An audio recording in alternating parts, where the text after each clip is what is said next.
Nous allons voir aujourd'hui la notion de fonction linéaire, mais d'abord on va essayer de comprendre un peu ce que c'est qu'une fonction. Donc une fonction, c'est un objet mathématique qui va transformer un nombre en un autre. Vous avez donc des nombres de départ, vous allez avoir des nombres d'arrivée, et entre les deux, on va avoir une fonction qui va me transformer mes nombres de départ en nombres d'arrivée. Je fais le choix de prendre la fonction double, c'est-à-dire c'est la fonction qui va doubler tous les nombres de départ vers les nombres d'arrivée, donc en fait x2. 3, 5, 10, 13 au départ, donc forcément 6, 10, 20, 26 à l'arrivée, parce que 3 fois 2, 6, 5 fois 2, 10, 10 fois 2, 20, et 13 fois 2, 26. Ce n'est pas la présentation qu'on a l'habitude de faire. D'habitude, on présente les nombres sous forme de tableau. Donc ici, vous voyez que j'ai mes nombres de départ qui sont positionnés ici, j'ai mes nombres d'arrivée qui sont positionnés ici, et les nombres d'arrivée correspondent au double du nombre de départ. 3 fois 2, ça fait 6, 4 fois 2, ça fait 8 par exemple. Si maintenant je place ces valeurs-là dans un repère, ici sur l'axe horizontal, c'est-à-dire l'axe des abscisses, je mets les nombres de départ. Ici sur l'axe vertical, l'axe des ordonnées, je mets les nombres d'arrivée. Vous voyez ici que là par exemple j'ai 3 et 6, ici j'ai moins 2 et moins 4, donc en fait ce sont les valeurs du tableau. J'obtiens une droite qui passe par 0. Si c'est une droite qui passe par 0, je sais d'après mon cours de quatrième que c'est une situation de proportionnalité. Ce qui est aussi logique puisque j'ai tout multiplié par 2, et c'est ça le principe de la proportionnalité, c'est quand on a un lien de multiplication entre deux valeurs. Je change de fonction et je prends la fonction triple, c'est-à-dire en fait la fonction qui va multiplier par 3 les nombres. Donc forcément, on va aussi se douter du résultat. Si j'ai multiplié par 3, c'est une situation de proportionnalité.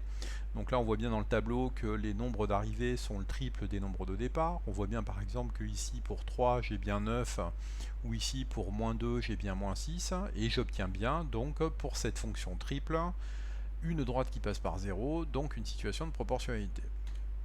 Je prends cette fois-ci la fonction carré, c'est-à-dire, comme on a pu le voir dans Pythagore, le nombre carré c'est le nombre qui est multiplié par lui-même, donc 4 au carré c'est 4 fois 4 ça fait 16, 2 au carré c'est 2 fois 2 ça fait 4, et là ici je fais attention sur les négatifs parce que moins 4 fois moins 4, moins par moins ça fait plus, et 4 fois 4 ça fait 16.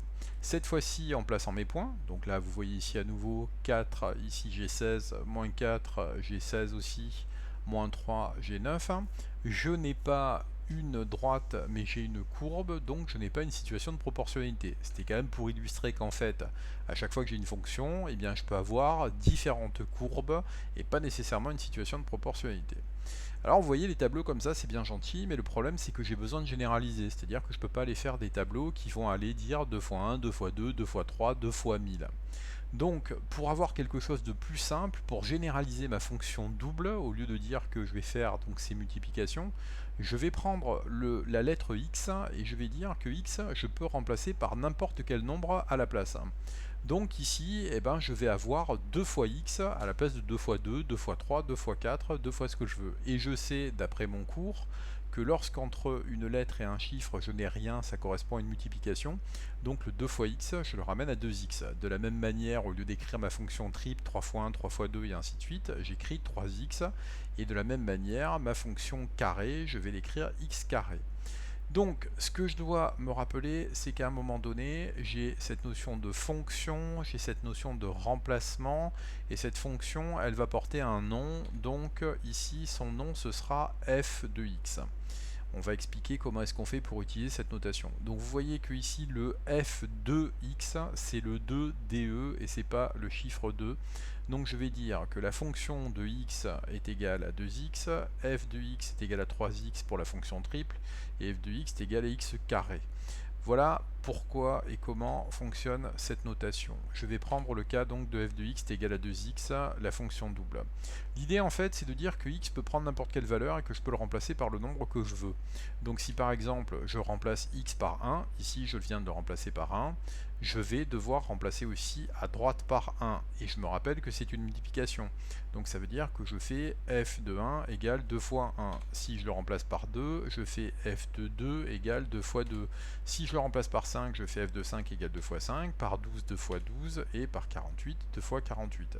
Ce qui est important ici, c'est deux choses. De se rappeler que x disparaît quand je l'ai remplacé par un chiffre, ce qui est normal. C'est une des erreurs des élèves. Les élèves veulent laisser des x, mais en fait pas du tout. Si ici je l'ai remplacé par 5, je le remplace à 5 à gauche, je le remplace par 5 à droite, et ensuite, c'est de se rappeler que l'opération mathématique entre les deux, c'est une multiplication. Alors, effectivement, j'ai voulu montrer qu'on avait certaines fonctions, comme la fonction double ou la fonction triple, qui étaient des situations de proportionnalité et qu'on avait des multiplications. C'est une fonction qu'on va appeler fonction linéaire quand on se retrouve dans le cas dans lequel vous avez un nombre fois x. Par exemple, ceci est une fonction linéaire parce que vous avez 2 fois x, ceci est une fonction linéaire parce que vous avez 3,5 fois x, même si c'est un nombre à virgule, ça n'a absolument aucune importance. Ceci est aussi une fonction linéaire parce que j'ai moins 4 fois x, et même si c'est un nombre à virgule, ça n'a pas d'importance non plus. 4502 fois x, même si c'est un grand nombre, ça n'a pas d'importance, c'est une fonction linéaire parce que j'ai un nombre multiplié par x. Et donc ça veut dire que je vais avoir des fonctions qui ne sont pas linéaires et elles sont assez faciles à identifier. Celle-ci n'est pas une fonction linéaire parce qu'ici on voit bien que j'ai le 2 fois x, donc on pourrait penser qu'elle est linéaire, mais en fait il y a le plus 5, j'ai une addition. Donc si j'ai une addition qui se rajoute, ça veut dire que ce n'est pas une fonction linéaire. Ici, j'ai une division, donc ce n'est pas une fonction linéaire parce que je divise par x, je ne multiplie pas par x. Et ici, on voit que c'est pas 7 fois x, mais c'est 7 fois x au carré, donc ce ne sont pas des fonctions linéaires qui sont ici. On a vu tout à l'heure, quand on avait tracé f de x égale 2x et f de x est égal à 3x, qu'on obtenait des droites qui passent par 0. Ça voudra dire que de façon systématique, une fonction linéaire correspond à une droite qui passe par 0. Vous voyez par exemple 0,5x c'est bien une fonction linéaire, on a bien une droite qui passe par 0. Ma 2x est une fonction linéaire. Je n'ai que des droites qui passent par 0, donc ça voudra dire que mes fonctions linéaires correspondent systématiquement à une droite qui passe par 0 et donc une situation de proportionnalité.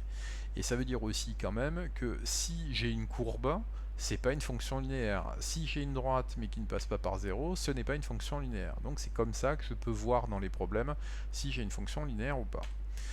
Alors on en revient un petit peu sur un petit point de détail mais qui est quand même important, notamment pour vérifier si on s'est trompé ou pas. Je reprends f de x est égal à 2x. Donc c'est une fonction linéaire puisque j'ai 2 fois x, c'est ma fameuse fonction double. Et ici j'ai f de x est égal à moins 0,5x. Si je regarde la bleue, on suit le curseur de la souris, on voit que c'est une droite qui monte. Si on prend la verte, f de x est égal à moins 0,5x, on voit que c'est une droite qui descend. Et c'est quelque chose qu'on pouvait anticiper parce que 2 est un nombre positif, donc ça monte. Et ici, moins 0,5 est un nombre négatif, donc ça descend. Ce nombre qui se trouve devant x, c'est ce qu'on appelle le coefficient directeur. C'est ce qui permet en fait de diriger la pente de la droite et de savoir si ça va monter ou descendre. Donc avec un peu de vocabulaire qu'on va retrouver surtout après au lycée, lorsqu'on a un coefficient directeur, la droite qui monte, on va parler de fonction croissante. La croissance d'un enfant, c'est quelqu'un qui grandit, donc c'est quelque chose qui augmente. Et bien sûr, on va avoir un coefficient directeur, la droite qui descend, on parle de fonction décroissante, c'est-à-dire de quelque chose qui va diminuer. De façon synthétique, on va se rappeler qu'une fonction linéaire, c'est une fonction de la forme 2x, 3x, moins 12x, ce que vous voulez avec x, donc une multiplication entre un nombre et x. La représentation graphique d'une fonction linéaire, c'est forcément une droite qui va passer par 0. Ça signifie que c'est une situation de proportionnalité. Et si, pour la représentation graphique, je me rappelle de ce que je viens de voir, si j'ai un coefficient directeur qui est positif, c'est-à-dire le nombre 3, moins 12 ou 2, c'est-à-dire le nombre qui est situé devant x, j'ai une droite qui va monter. Si par contre le coefficient directeur est négatif, j'ai une droite qui va descendre.